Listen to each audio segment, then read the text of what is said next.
everyone, welcome back to my channel. My name's Arcus and today we'll be doing a watercolor painting.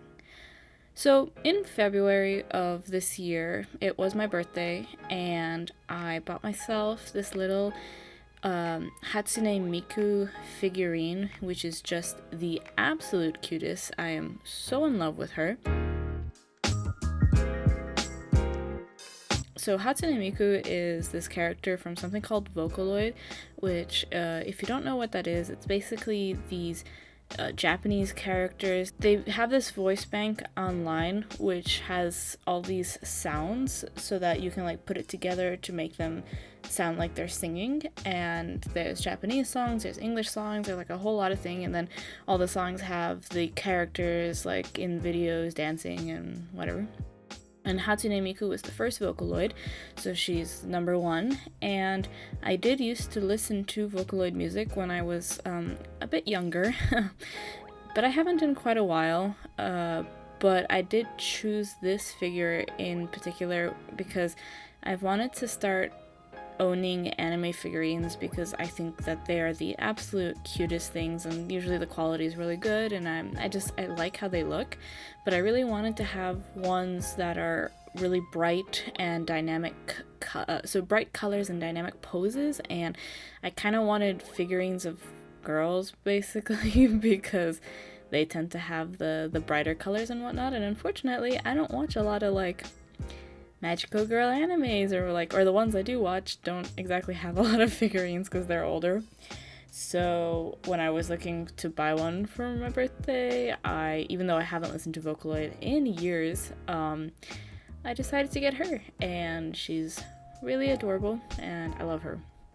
And I thought she'd be good to practice some watercolor painting with because she has these gradients in her hair and on her leggings where it goes from blue to pink, and that's something that's supposedly easy to be done with watercolors, so it was a good way to practice, I assumed. Yeah, I haven't done a lot of watercolor painting in my life. I'm kind of too impatient to sit and wait for it to dry, so what happens if you don't wait for it to fully dry, the color that you put next to another color that isn't dry will blend in with the color that isn't dry, and it ends up looking terrible and you can't like fix it well. And I have had quite a few disasters with watercolors. But I do have these koi travel watercolors, and they aren't the greatest. From what I've heard about watercolors and how to know if they're good or not, you kind of have to see if they're chalky or not, and a good way of being able to test that is try to do line art and then put the watercolors over the line art, and if they cover the line art, that means they're kind of chalky, and these ones definitely do. Not to mention, I have used these in the past, and when I reactivated the orange for her skin, like flakes came off the top, so not the best watercolors. Good for beginners, I'm imagining, although I have heard that like that makes it just more frustrating to work with, but it is what I have now, and I was able to create this with it, so it didn't turn out like too bad. And mixing the gradients, even if these watercolors aren't like necessarily the best, it worked wonderfully. They mixed really beautifully, and that gets me really excited for future watercolor paintings. And as you can see, I have quite a number of different brush types because gearing up to start trying more watercolor painting, I bought I have that one blue brush, which is a watercolor brush by Princeton, I believe. So like it's a really nice watercolor brush. It's a higher quality than the other brushes, and you can really tell the difference. The brush itself, like the bristles, have more like bounce to them, like they feel more elastic somehow, and it feels so much better to be putting the paint down with those than those brown ones that I bought that are, I think their brand is like Artist Touch, or maybe I'm combining some names.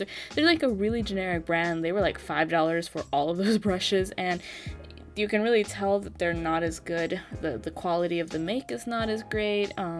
the bristles do not come out, thankfully, but I also wasn't using them too heavily, so I don't know if I put a lot more water if the bristles would start to come out or something. So I started working with the brown brushes because I have more of a size variety, but then I went to the blue one because even though it's a lot bigger, it's just so much nicer to work with. And then in the vein of just trying to learn to use watercolors using cheap supplies, I also bought this paper that I'm using is again a pretty generic brand of, it is watercolor paper. It is cold pressed watercolor paper, meaning that it has like a texture to it, which I actually am not super fond of. I prefer the hot pressed watercolor paper, but when you go cheap, you don't really find a lot of hot pressed watercolor paper. I guess it's more expensive to make. And yeah, this paper is not great either. I don't mean to just be complaining about all of my supplies, but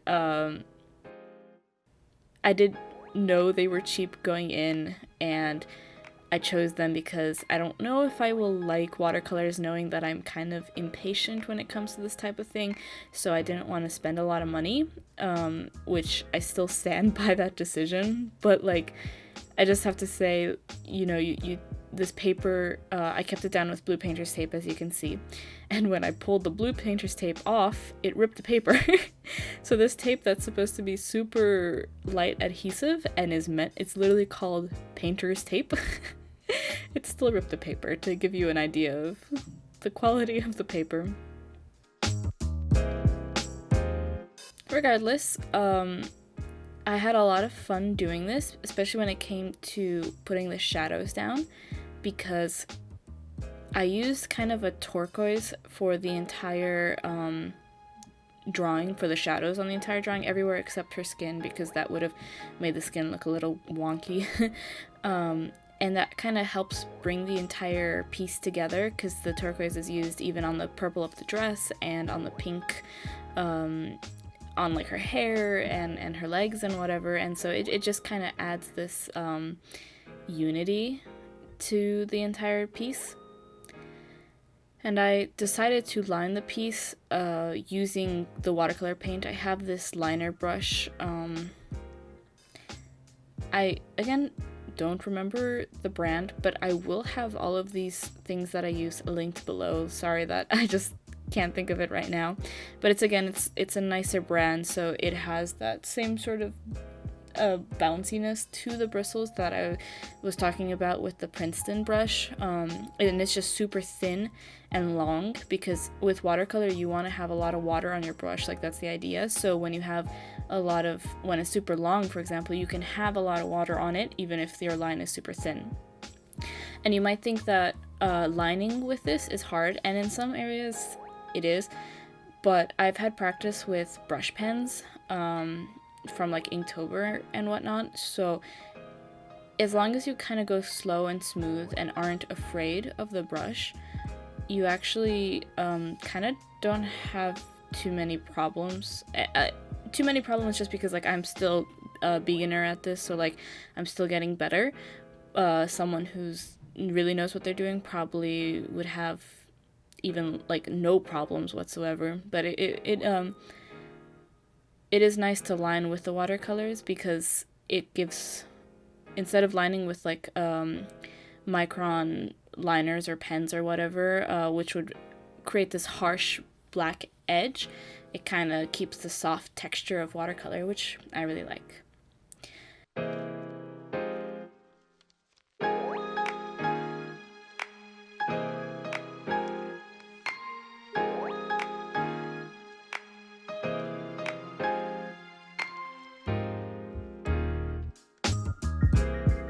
So then this picture was a little unbalanced because she had a lot of hair on one side and then like nothing in the front. So I added these yellow, like, they're supposed to be petals pretty much, or leaves or something, because she is a spring Miku.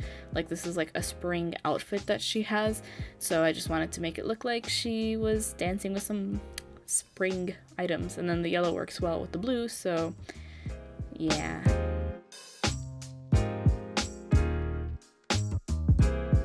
and then I finish it up with some jelly roll, and here's some peel porn, as they call it.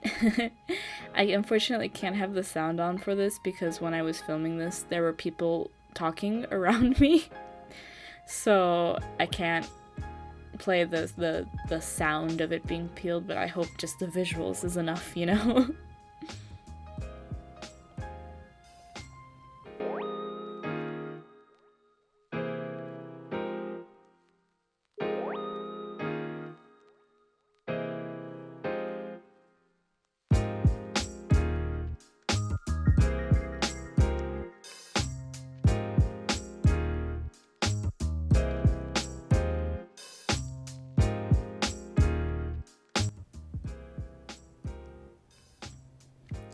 So overall, I'm pretty happy with the results. I can see myself getting better at watercolors. This is my like second or third watercolor painting with these specific watercolors, and each time I slow down a little more and try something new, and it's exciting because I always thought watercolor was something I was never ever going to actually be able to do because it just wasn't for me.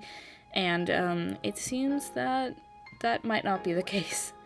So thanks so much for watching. If you liked what you saw, hit the like button and comment down below your experience with watercolors if you have any experience, or a medium that maybe scares you. Just let me know what you think. And if you want to see more, make sure to hit that subscribe button. Thanks so much, guys. Bye.